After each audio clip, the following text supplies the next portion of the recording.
Bonjour à tous, c'est une joie d'être parmi vous ce matin. Avant d'ouvrir la parole de Dieu ensemble, j'aimerais vous saluer de la part de l'Église dont je suis le pasteur dans le sud de la France, à Grasse.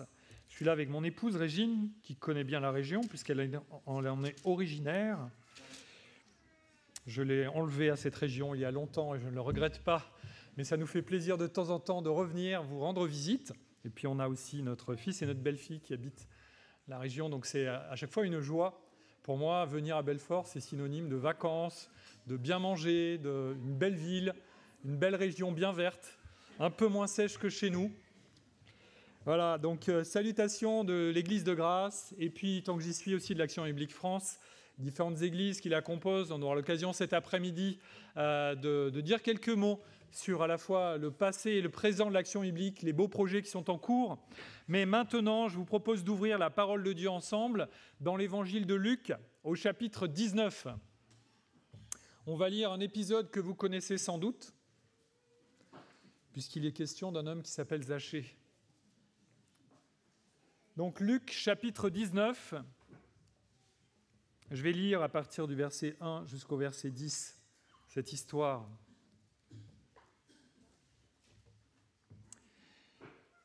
Jésus était entré dans Jéricho et traversait la ville. Or, un homme riche, appelé Zachée, chef des collecteurs d'impôts, cherchait à voir qui était Jésus. Mais il n'y parvenait pas à cause de la foule, car il était de petite taille. Il courut en avant et monta sur un sycomore pour voir Jésus, parce qu'il devait passer par là.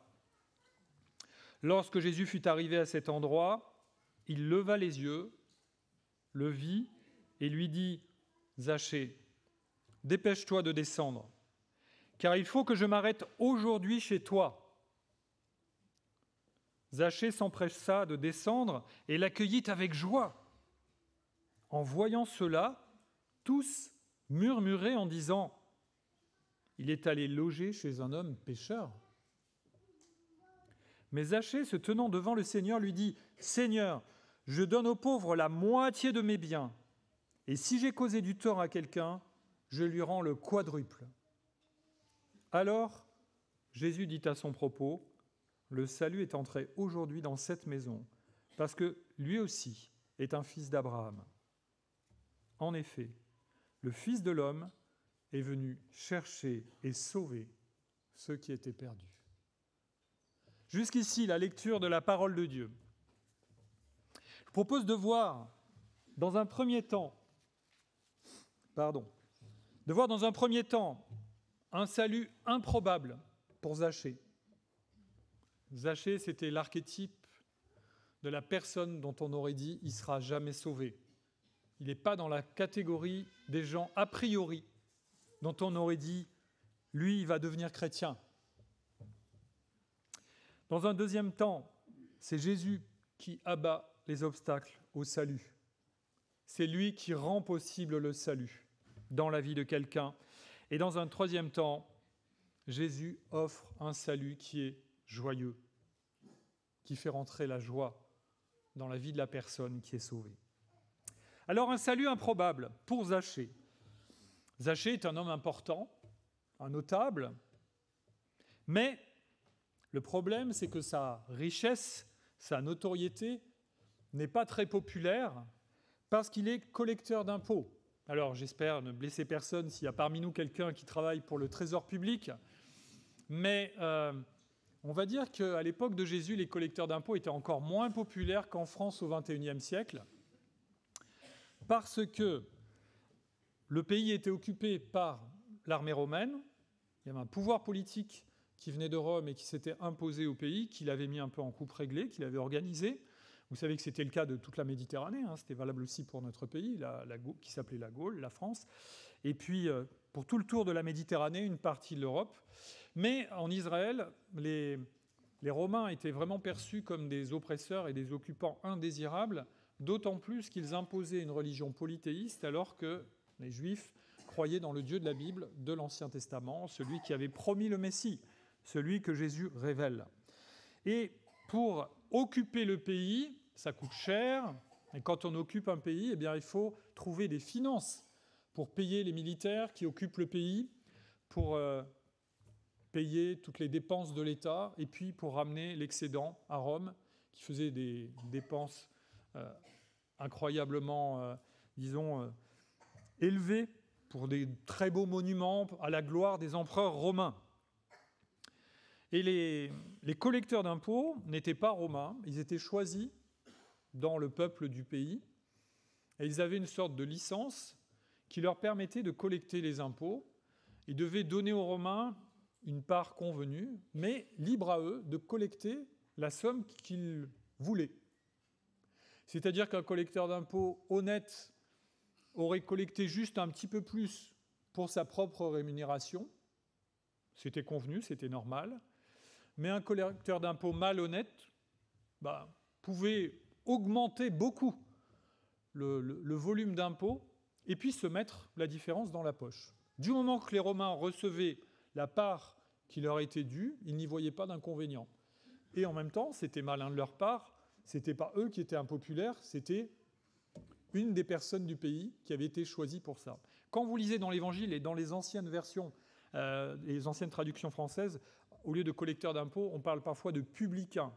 Voilà, les publicains, c'est les gens qui avaient pour fonction de collecter auprès du public donc les impôts. Dans l'entourage proche de Jésus, il y a un collecteur d'impôts qui est devenu apôtre, qui s'appelle Matthieu. Donc, Zachée est un homme important, c'est un notable, mais il est loin d'être populaire. Et les gens considèrent, quand Jésus dit « je vais aller dans ta maison », ils murmurent. Ils disent « mais c'est un homme pécheur ». La question, c'est pourquoi Jésus prend-il le soin d'aller chez un homme qui, d'une certaine manière, trahit son peuple, trahit le peuple d'Israël en récoltant des impôts pour une armée d'occupation. Zachée, par ailleurs, est petit. Petit, je veux dire, par sa taille, et il ne peut pas voir Jésus. Or, on est à une période du ministère de Jésus où Jésus a, depuis un moment déjà, plusieurs années, fait des miracles. Sa notoriété s'est répandue. Quand il arrive dans une ville, quelle qu'elle soit, les gens se réunissent, veulent le toucher, ils veulent l'interpeller. Si vous prenez le récit juste avant, il y avait un aveugle qui était assis à Jéricho et qui a crié jusqu'à ce que Jésus l'entende pour être délivré de sa cécité. Et Jésus lui a fait un miracle et lui a rendu la vue. Donc, Jésus était quelqu'un de connu, de populaire, et quand il se déplaçait, en plus de ses disciples, il y avait en permanence une grande foule qui voulait voir les miracles, assister au spectacle de Jésus, même si on est d'accord que dans l'Évangile, Jésus n'est pas un spectacle, mais il est probable qu'une partie des gens qui suivaient Jésus à l'époque, c'était juste en raison du caractère spectaculaire des activités de Jésus, le fait qu'il faisait des miracles, qu'il faisait des choses, et aussi qu'il enseignait d'une manière qui était différente, probablement, d'après ce que le texte nous dit, beaucoup moins ennuyeuse que les enseignants habituels qui enseignaient le peuple d'Israël, et qui d'ailleurs le jalousaient. Donc voilà, plein d'éléments qui, normalement, se dressent entre Zachée et Jésus. Les gens désapprouvent l'intérêt que Jésus porte à cet homme parce qu'il est détesté, cet homme. L'opinion publique de l'époque, comme aujourd'hui, agit contre la logique de l'Évangile. Qui aurait parié un kopek sur l'apôtre Paul, qui a été arrêté sur le chemin de Damas alors qu'il allait persécuter l'Église, arrêté par Jésus qui lui est apparu en vision, qui l'a fait tomber par terre et qui lui a dit « Je suis Jésus que tu persécutes ». Paul allait persécuter les chrétiens et il se retrouvait être un des plus grands apôtres, les plus grands missionnaires de toute l'histoire de l'Église. Dieu nous surprend en appelant, en attirant à lui des gens dont on n'aurait jamais soupçonné qu'un jour ils seraient chrétiens. Il y a quelque temps, dans notre Église, on a eu 2 baptêmes, la joie d'avoir 2 baptêmes. Il y avait une jeune fille qui a grandi dans une famille chrétienne et qui est dans l'Église. Elle est tombée dedans quand elle était petite, un peu comme moi. Voilà, le privilège de grandir dans une famille chrétienne, c'est quelque chose de chouette. Et puis, il y a aussi des personnes qui viennent à la fois, une fois adultes, Et l'autre personne qui se faisait baptiser, c'est un frère. Et il avait une vie vraiment très, très cabossée. Et il s'est tourné il y a 1 an vers le Seigneur. Et jusque-là, il nous disait, j'étais en colère contre Dieu. Je ne voulais pas entendre parler de lui. Et dans le témoignage, il nous a montré, il nous a dit, il nous a évoqué d'où Dieu l'avait tiré. Personne n'aurait parié 1 centime sur lui, en disant « cet homme bientôt sera chrétien, sera bientôt enfant de Dieu, se fera baptiser ». Personne n'aurait dit ça. Et pourtant,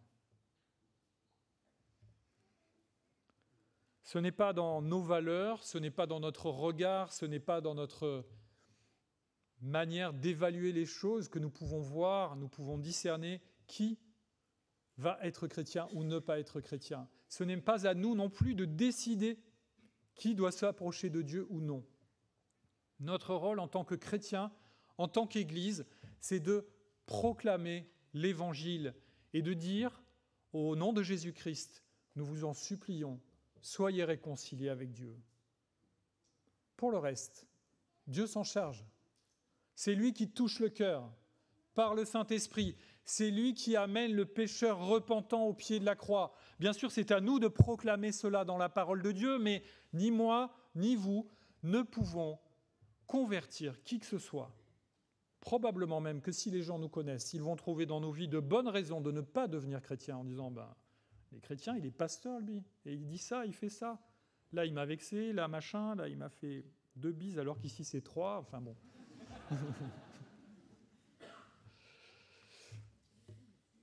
Ce n'est pas à nous de décider, on doit être le reflet de la lumière de Christ, la lumière du monde, le ciel de la terre, tout en sachant que c'est imparfait tant qu'on n'est pas au ciel. Mais c'est le Seigneur qui attire à lui ceux qui lui appartiennent, qui va les chercher, qui va toucher leur cœur.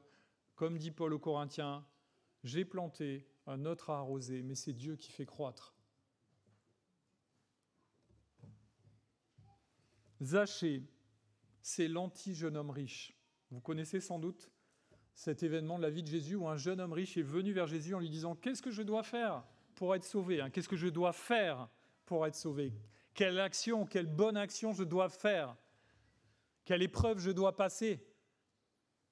Et quand Jésus commence à lui dire « Tu dois respecter les commandements de l'Ancien Testament », un peu un résumé des 10 commandements, il dit « Oh, mais j'ai déjà tout fait ça depuis ma jeunesse. » « Oh, mais t'es trop fort, gars.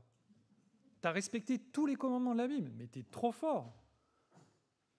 Tu n'as probablement pas compris ces commandements si tu penses que tu les as respectés, parce qu'à part Jésus, personne dans toute l'histoire de l'humanité les a jamais respectés. Et ce jeune homme riche, quand Jésus lui dit « Il te manque une chose, vends tout ce que tu as et suis-moi », il part tout triste. Il n'arrive pas à suivre Jésus. Pourquoi ? Parce que ce qu'il doit lâcher pour suivre Jésus a plus d'importance à ses yeux que n'importe quoi d'autre. Et ça, ce sont ses richesses, son statut social, son prestige, son confort. Ça nous parle au XXIe siècle, ça. Le confort, la qualité de vie, le niveau social. On va pouvoir s'acheter une 2e grosse voiture, creuser une 3e piscine dans le jardin, il n'y aura plus de place. Je plaisante et je suis très heureux de temps en temps de me tremper dans une piscine, mais c'est ça le but de la vie ? On va où avec des vies, même avec un compte en banque bien rempli, on va où ? C'est quoi le but d'une vie sans Dieu ? Mourir en bonne santé ? Ça va où une vie sans Dieu ? Le jeune homme riche était reparti tout triste parce qu'il était incapable de lâcher ses richesses. Son Dieu, c'était son compte en banque. Zachée fait l'inverse.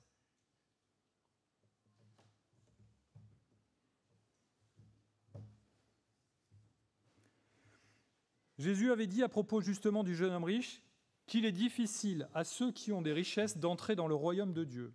En effet, il est plus facile à un chameau de passer par un trou d'aiguille qu'à un riche d'entrer dans le royaume de Dieu. Comme dit mon collègue Jonathan Meyer, le seul moyen pour un chameau de passer par le trou d'une aiguille, c'est le mixeur. Pas possible. Est-ce que le salut est impossible pour Zachée? Il est impopulaire. Il est détesté par son peuple. Il est trop petit pour, dans la foule, s'approcher de Jésus. Il ne va jamais réussir à le voir. Et en plus, il est riche. C'est-à-dire qu'a priori, il devrait être tellement attaché à ses richesses qu'il ne va jamais suivre le Seigneur. Alors, je vous propose de voir maintenant comment Jésus abat les obstacles au salut. Zachée avait trouvé une solution bancale. Il voulait vraiment voir Jésus, donc il se dit, je vais grimper dans un arbre, et comme ça, quand Jésus va passer, je vais le voir. Ok, super. Mais qu'est-ce que ça résout? Qu'est-ce que ça change? Jésus n'est pas un spectacle, il ne suffit pas de voir passer Jésus. Alors, à notre époque, on ne peut plus, il est monté au ciel, et quand il reviendra, on le verra de nos yeux. Ce sera trop tard pour se convertir à ce moment-là, il faut le faire avant. Mais à l'époque, voir Jésus n'est pas suffisant. Combien de personnes ont vu Jésus, ont vu des miracles de Jésus, et ont fini par crier « Crucifie-le ». C'est bancal comme solution. Bien sûr, tu vas voir Jésus, tu pourras dire « Oui, moi j'ai vu celui qui a fait les miracles, etc. » Mais c'est insuffisant. Cette solution ne garantit rien du tout pour Zachée. Il va juste mieux voir Jésus passer près de lui que s'il était dans la foule, dressé sur la pointe des pieds entre les épaules de deux géants devant lui. Assister au spectacle de Jésus ne change rien s'il n'y a pas de bouleversement profond, s'il n'y a pas la foi. Jésus change tout dans la façon dont il va agir. En passant, il s'arrête au pied de l'arbre. Il s'arrête au pied de l'arbre de Zachée. Et Jésus dit à Zachée, « Dépêche-toi de descendre, car il faut que je m'arrête aujourd'hui chez toi. » Jésus ne dit pas, « Tu as le choix, option 1, je vais chez toi, option 2, je continue à marcher, option 3, on va boire un café au coin de la rue. » Non, il lui dit, « Descends, je dois aller chez toi. » Ce n'est pas une proposition. La vie chrétienne, ce n'est pas souscrire un abonnement téléphonique et on choisit l'option qui nous convient. 4G, 3G, machin, truc. Et puis si ça ne nous convient pas, on résilie et on teste autre chose. La vie chrétienne, ça commence par un bouleversement. Ça commence par le fidèle qui pleure sur son péché au pied de la croix. Ça commence par Jésus qui dit « Il faut que je demeure chez toi. Il faut que j'entre dans ta vie. » Quand Jésus rentre dans une vie, il ne tape pas poliment à la porte. Il la défonce et il rentre. C'est lui le Dieu Tout-Puissant. C'est lui qui décide. Quand il s'approche de quelqu'un, sa grâce est irrésistible. Notre rôle, c'est d'inviter les gens à lever les yeux vers lui, pour que sa grâce les touche.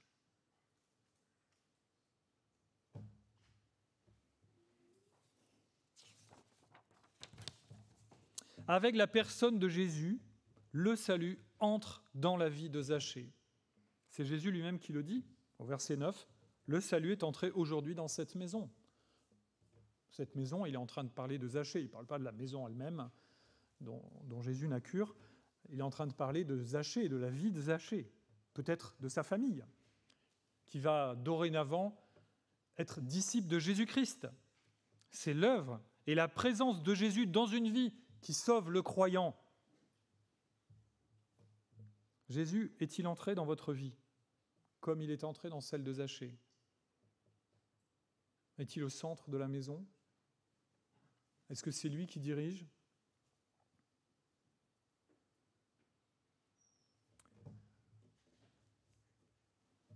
La vie chrétienne, ce n'est pas la meilleure manière de réussir une vie.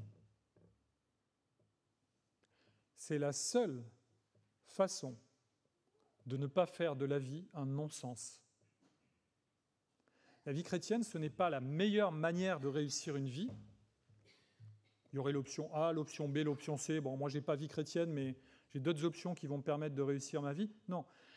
La vie chrétienne, c'est la seule possibilité, la seule chance, la seule façon de vivre, de ne pas faire de notre vie un non-sens. Parce que le sens véritable de la vie de l'être humain, c'est d'être en relation, en communion avec son Créateur. Blaise Pascal dit qu'il y a dans le cœur de l'homme un vide en forme de Dieu et que rien d'autre que Dieu lui-même ne peut remplir ce vide. Vous pouvez essayer avec du fric, avec des loisirs, avec du sexe, avec tout ce que vous voulez. Ça ne colle pas. Ça ne remplit pas ce vide. On peut le masquer durant toute sa vie en courant après des illusions, mais au bout du compte, si ce vide-là n'est pas rempli par Jésus-Christ lui-même, il restera vide pour l'éternité. Jésus explique sa mission aux gens qui sont là. Le Fils de l'homme est venu chercher et sauver ce qui était perdu. Voilà la réponse aux gens qui disaient « Comment va-t-il chez cet homme pécheur qui ne mérite pas d'être sauvé? C'est un voleur, un collabo, un sale collabo peut-être, pense-t-il même. » Le Fils de l'homme est venu chercher et sauver ce qui était perdu. Quand il dit « Fils de l'homme », c'est une expression qui le désigne lui-même, qui parle du Messie dans le prophète Daniel, donc les Juifs connaissent bien à qui ça renvoie. Jésus est en train de dire « C'est moi le Messie ». Le Fils de l'homme, c'est un titre messianique pour les Juifs de l'Ancien Testament. Eh bien, le Fils de l'homme est venu chercher et sauver ceux qui étaient perdus. Il n'est pas venu sauver des gens qui se trouvent très bien à leurs propres yeux. Moi, je n'ai pas de problème. Ça m'est arrivé, peut-être à vous aussi, souvent, peut-être de témoigner de notre foi en disant « tu dois te repentir, tu dois demander pardon pour tes péchés ». Et les gens vous disent « mais moi, je ne suis pas plus mauvais qu'un autre, je n'ai pas tué, je n'ai pas volé ». Une fois, je témoignais à une de mes collègues, avant d'être pasteur, j'avais travaillé dans différents endroits, et je lui dis « tu dois te réconcilier avec Dieu ». Elle me disait « mais réconcilier, mais moi, je n'ai pas de problème avec Dieu ». On a tous un très très grave problème. On est avec ce problème et on y ajoute nous-mêmes tout au long de notre vie. Et ce problème s'appelle le péché. Et ça crée un obstacle indépassable par nous-mêmes, entre Dieu et nous. Et la seule personne qui peut abattre cet obstacle et le résoudre, c'est Jésus-Christ, parce qu'il a payé le prix du péché sur la croix. C'est le seul. Ce n'est pas Mahomet qui est mort à votre place, ce n'est pas Bouddha. Ce n'est pas un leader politique, ce n'est pas un chanteur de pop ou de rock. Ce n'est pas un autre homme, c'est Jésus, Dieu fait homme. C'est ou lui ou personne. Jésus est venu chercher Zachée au pied de son arbre et lui a demandé de l'amener dans sa maison. Bien que Zachée avait un intérêt initial pour Jésus, mais c'était un intérêt superficiel, c'est la démarche de Jésus qui l'amène à le rencontrer et qui fait entrer le salut dans la maison et dans la vie de Zachée. Contre ce que les gens pensent à l'époque, peut-être contre ce que les gens désapprouvent.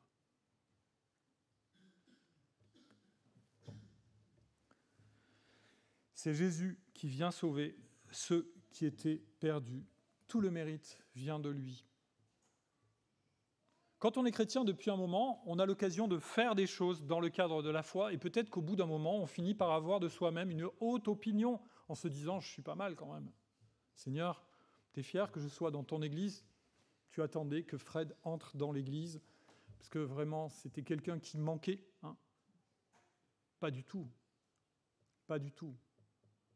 Plus on grandit dans la foi, plus on lit la parole de Dieu, plus on s'aperçoit combien on est indigne d'être dans le peuple de Dieu, d'être chrétien.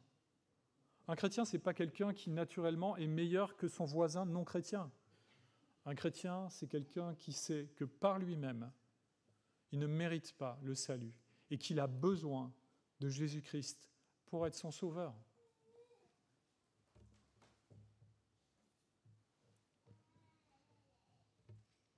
Le salut entre effectivement dans la vie de quelqu'un lorsqu'il reçoit Jésus par la foi.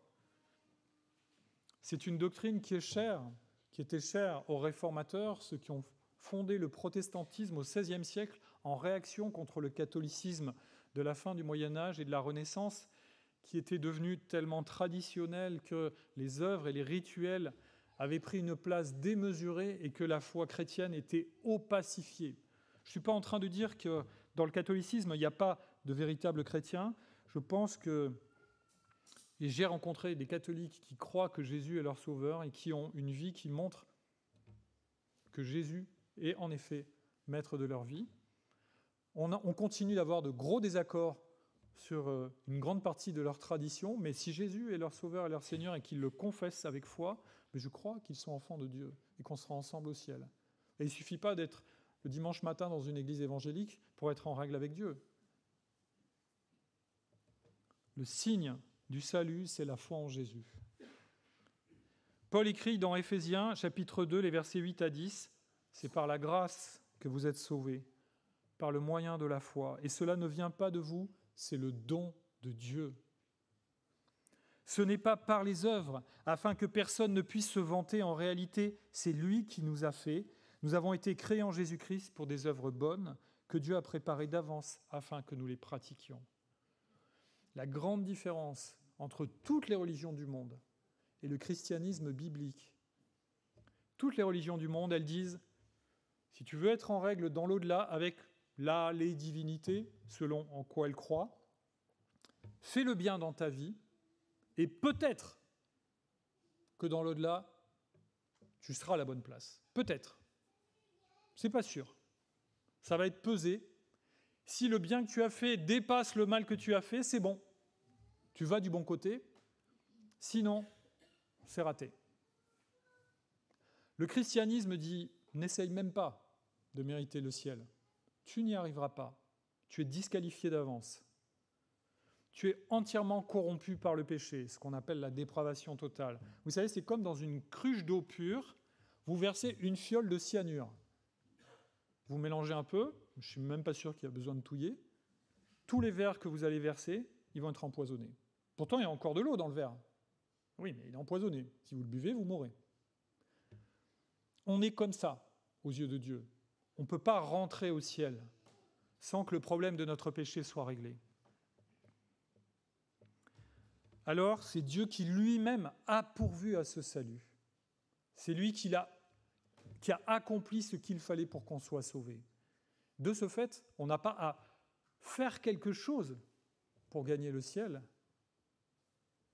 Il suffit de recevoir par la foi Jésus-Christ comme son Sauveur et son Seigneur. Et il suffit de s'humilier et de dire « Par moi, je ne peux rien. J'ai besoin de toi. Sauve-moi. C'est toi qui es Dieu. C'est toi qui es le seul Sauveur et le seul Seigneur. » On pourrait dire que les religions, malheureusement, même le catholicisme a tendance à dire ça, en partie. Ils parlent de la grâce, mais la grâce n'est pas suffisante, il faut aussi les œuvres, donc ils sont tombés aussi dans ce défaut-là. Les religions ont tendance à dire « fais le bien pour avoir le salut ». La Bible, elle dit « quand le salut entre dans ta vie, tu vas faire le bien parce que c'est une preuve que tu es sauvé et que tu as été transformé. » Nos bonnes œuvres, c'est la preuve, c'est la manifestation que nous sommes enfants de Dieu, que le Seigneur a bouleversé nos vies. C'est notre témoignage, mais ce n'est pas ça qui nous gagne le ciel. Et on le voit dans la vie de Zachée. Zachée devient généreux alors qu'il était un peu voleur, parce que le salut est entré dans sa vie, parce que Jésus-Christ est entré dans sa vie, a bouleversé sa vie.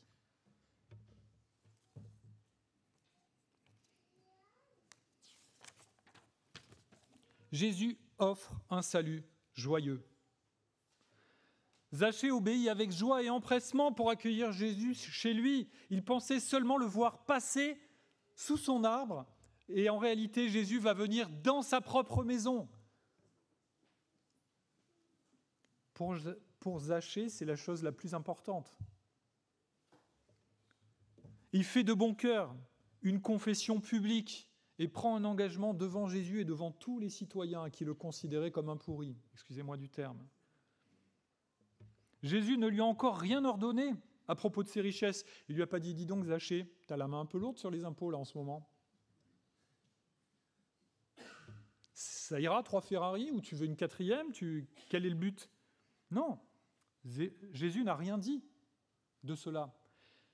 Zachée décide de lui-même d'être généreux, et il décide parce que c'est une conséquence de la venue de Jésus dans sa vie, dans sa maison. Décide d'être généreux pour témoigner à quel point c'était important que Jésus entre dans sa vie. Et il exprime une reconnaissance joyeuse que Jésus soit venu chez lui.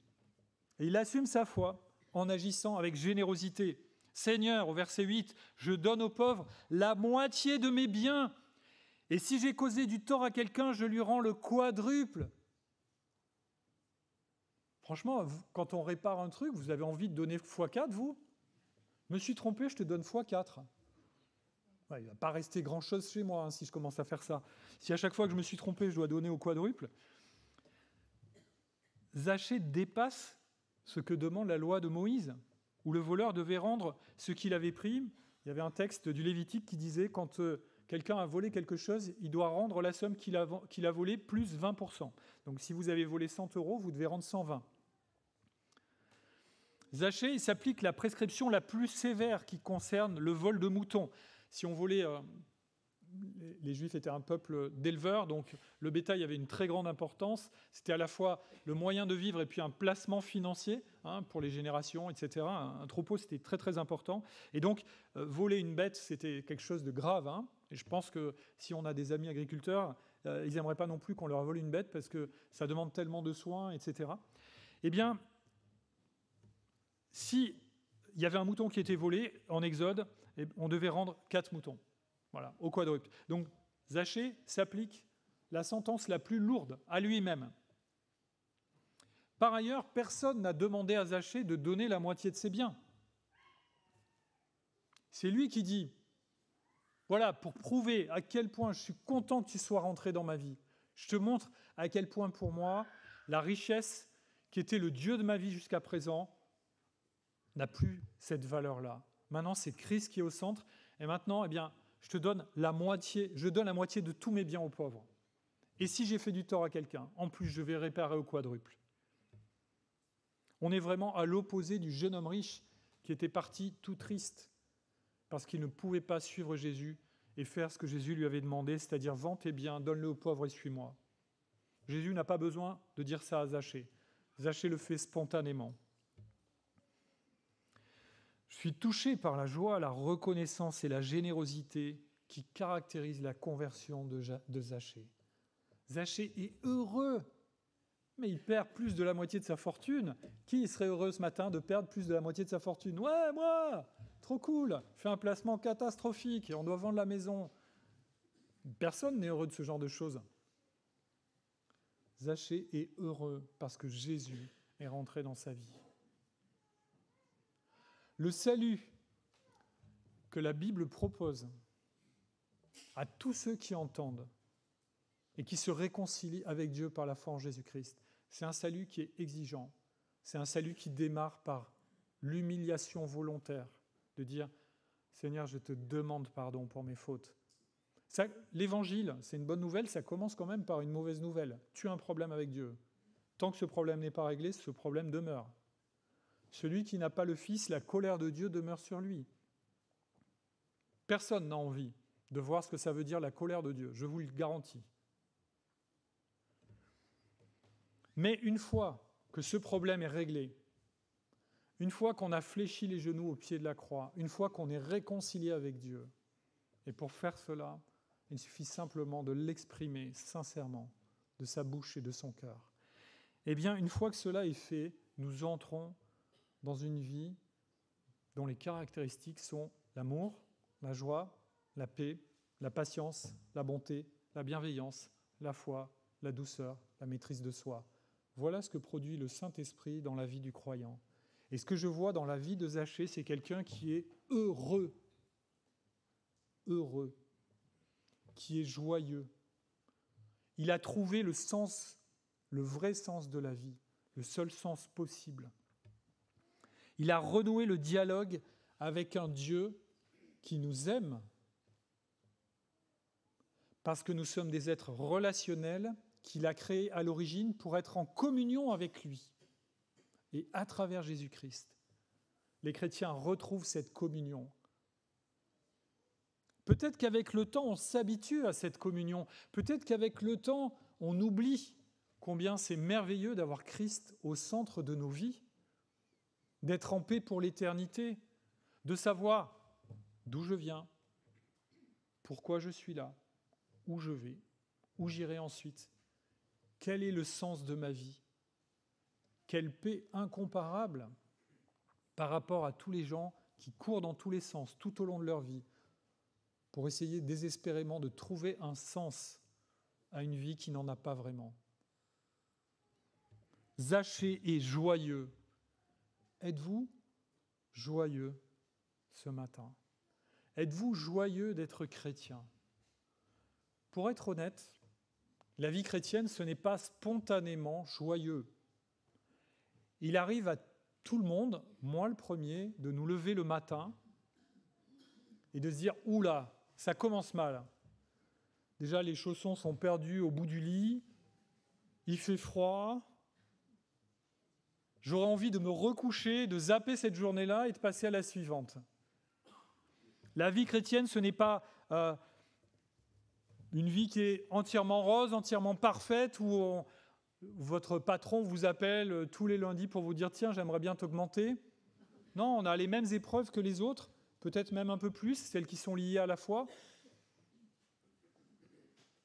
Mais nous avons le privilège, qu'on n'utilise pas toujours, d'être dans la paix et dans la joie. D'être dans la paix, parce qu'on sait où on va, on sait que Dieu nous aime, d'être dans la joie, parce qu'on sait ce qui nous attend, et que dès à présent, malgré les épreuves, le Seigneur veut que ses enfants soient dans la paix et la joie. Le privilège du chrétien, c'est de pouvoir être dans la paix et la joie à travers les épreuves, à travers même les deuils, à travers les maladies graves, à travers les licenciements, à travers les choses qui nous font pleurer. On peut être dans la paix et dans la joie.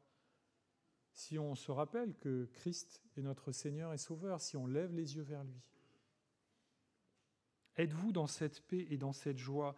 Si ce n'est pas le cas, je vous encourage à renouveler cette joie en criant à votre Sauveur et Seigneur si vous êtes chrétien.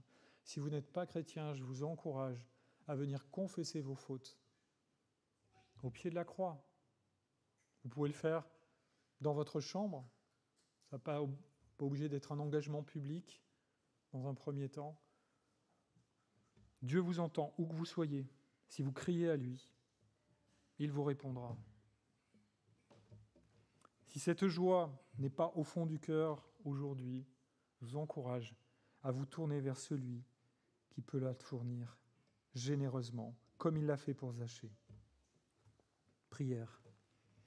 Notre Dieu, notre Père, merci pour ton Fils Jésus qui est le Sauveur du monde. Merci Seigneur Jésus parce que tu sauves des personnes qui humainement ne peuvent pas être sauvées. Tu abats les obstacles parce que tu es le Fils de Dieu, Dieu Tout-Puissant toi-même, et que tu as triomphé de la mort, du péché et des puissances angéliques et humaines qui se sont révoltées contre Dieu. Merci pour ta grâce dans nos vies, car nous ne valons pas mieux que Zachée, le percepteur malhonnête et mal aimé. Merci pour ta joie dans nos vies par ton Saint-Esprit. Qu'aucun de tes enfants ne s'en prive. À Dieu seul soit la gloire dans l'Église en Jésus-Christ. Amen.